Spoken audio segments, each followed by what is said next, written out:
Welcome to Talmudic Treasures. Today we're learning Nedarim, page 46, which discusses a situation where you have partners and they're partners of a courtyard.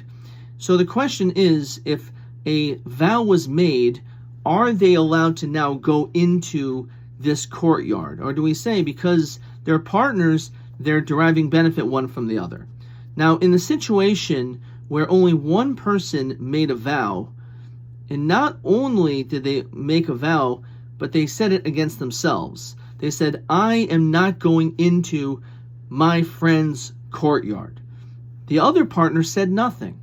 And therefore, since the other partner said nothing, that person certainly is allowed to walk around in that courtyard because he didn't prohibit the courtyard on himself. The other guy did. So this person is allowed to walk around and enjoy being in the courtyard freely. And not only that, he's allowed to put things in the courtyard that were typically put there, such as a mill, putting your roosters or chickens to run around, as well as an oven. These are all different things that they used to put into courtyards. Now he's allowed to do that because there is no restrictions on this courtyard, and he owns half of it as a partner. Now this other guy, he said, I'm not allowed to derive any benefit from this other person. I will not derive benefit. He made it on himself. He punished himself. He brought it to himself. And therefore, he can't walk in there. And not only can he not walk around, according to the rabbis, not only is he not allowed to walk in that courtyard, he's also not allowed to put all these different things in the courtyard. And because of this, the Talmud says, we are going to force this person who made this vow to sell his portion, which is, again, a punishment of sorts. The question is why? He made a vow, he put it upon himself, and that's it. So he'll be able to just not use the courtyard. Why are we going to compel him to sell it? And the reason is, which is a very fascinating psychological concept, is he's going to see his fellow partner walking around, using it, walking around, putting his oven there and everything that he's allowed to use, and he's going to start getting jealous. He's going to say, he's allowed to do all these things, he's allowed to walk around, I can't walk around. He's allowed to put all of his things freely in this courtyard, and I can't do any of those things. He's going to get so upset and jealous that he can't do it, he'll end up doing it himself.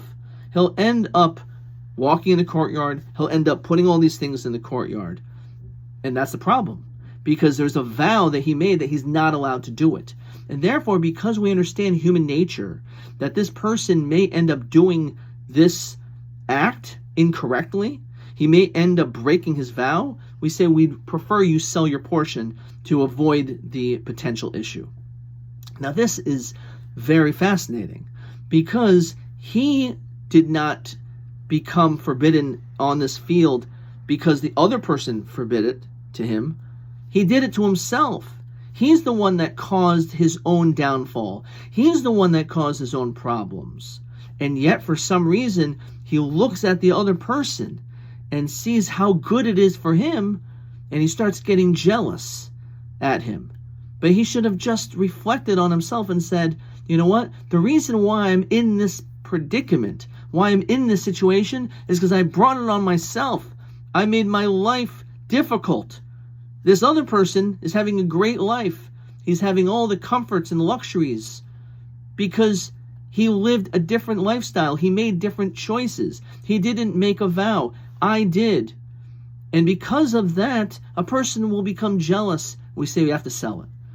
The truth is, unfortunately, a lot of times we're not any different. We decide, instead of being disciplined and working hard and taking care of our health and exercising and educating ourselves and getting a good job by working hard and putting in a lot of hours, and all of a sudden you could have been successful, you could have been healthy, you could have done all these things. Instead, you decided not to, and you look at that other person that has all those things and you start getting jealous.